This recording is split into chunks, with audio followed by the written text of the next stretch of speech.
Hi, welcome to DC Vigilante.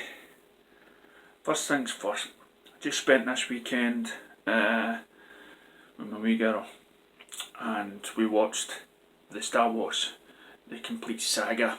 And when I say complete saga, I mean the complete saga, 1 to 6. Or I like to call it the Skywalker saga instead of this 7, 8, 9 stuff. That, to me, is not Star Wars. And I asked her, what order would you like to see it? Would you see it like the way your daddy saw it? Or the way 1, 2, 3, 4, 5, 6? And I said, I want to see it the way you saw it. So yeah, she got a surprise. Darth Vader saying, I am your father. And then we wound up, watching 1, 2, 3. And I'm sitting there and I'm watching the third one again, and I thought, this... And when I say the third one, I mean, Revenge of the Sith, episode 3. I'm just, this is Star Wars. This is the saga, and I could see my girl getting upset, and it's just, this is Star Wars. She's sitting there crying. This is Star Wars. And I had to comfort her, and she says, remember what happened in the last film? When they see all the spirits and the ghosts and whatnot. She's young, so she's a bit confused at the young boy at the end of Return of the Jedi. I had to sit and explain it. You haven't seen it yet, but that's a young Darth Vader. So maybe we should watch it 1 to 6. But to me, that's the way it ends. So I don't get why people would actually spend money watching these films to see the rise of Skywalker.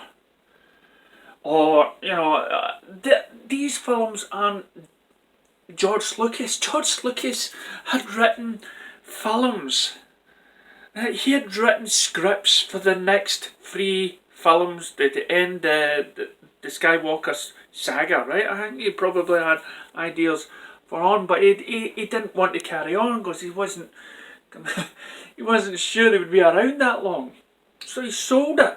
And of course he's probably laughing in his bank. But it's through the distrust from his fans, the people that supported the franchise and people that bought everything from games to books. That's what he's destroyed. We hear Star Wars on TV or the trailers now. There's a lot of us that will just not go and see it. Because that wasn't any fitting ending to the original characters in that film. So whatever these films come out every year, even though it has a name and name only, and I'm just surprised it's making money. I really am. To me, Star Wars ends in episode 6, Return of the Jedi. Probably just carries on in graphic novels that have been approved by hay fever.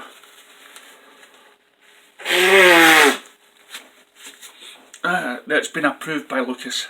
It carries on with Jedi Academy, the Yuuzhan Vong, the Thrawn trilogy and stuff like that.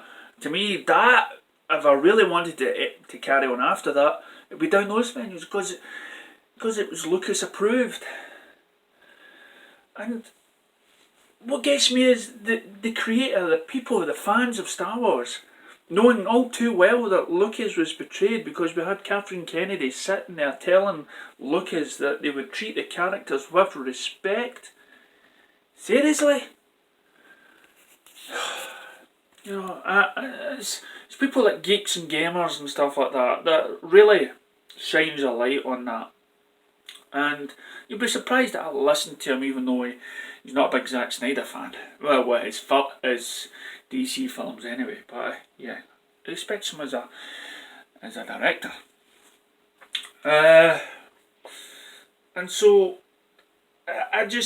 for people to have robbed Lucas and to tell him, we're not going to do it your way, we're just going to take your characters and destroy them and kill them off and everything else, and we're not going to end it the way you visualised that's like writing a Lord of the Rings book and then having somebody else write the ending, like Games of Thrones.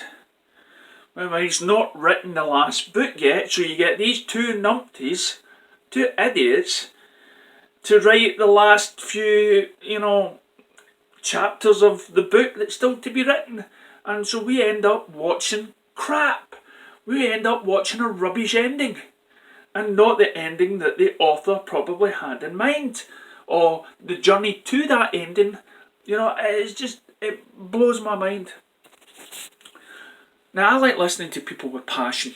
People with, and for me this is DC Vigilante, okay? I make a page. I lose a lot of people because I'm passionate about the stuff I talk about. We're not all meant to agree on the same thing. You're probably going to dislike this video and stuff. But that's okay. That's showing you your passion. That you're passionate and willing to defend something. That is what I like. So I'm sitting down here and I'm listening to Ping Pong Flicks thing. Christopher got his name from Superman. And I'm watching him do this live chat with this guy from Cinema Blend, and right at the very end of the talk, right? I mean, he couldn't get past the Jonathan Kent. Oh, should we have let them die and stuff? He couldn't get by that, okay? But he still acknowledged. Anyway, so we get to the end, and he's talking about BVS and the studios, and how he doesn't fault the studios from changing things over, changing things up and getting rid of Zack after BVS because he didn't make as much films, as much money like Iron Man did. And I'm sitting there thinking, you've been quiet all this time, letting this guy share his opinions, okay? You have let this guy onto your show, right, talking about his opinions while you've sat there and said nothing. You have not questioned him or argued the point, even though you've made hundreds of great videos of release the Snyder Cut, and you've got good reasons why BVS was a great film, and I understand, yeah, if he didn't like it or if he did like it, it's up to him, yeah, I understand that.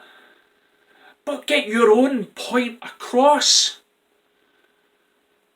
Your own point across. When he's starting saying, Snyder probably didn't when BVS was released, then you could have jumped in and says, yes, well, the studio meddled then. The studio came in and said, no, I don't want you to release your version of the film. I want you to cut it down to 2 hours. And cut it all down. And release it for 2 hours. I only want it 2 hours long. I don't want to release your film, Zack.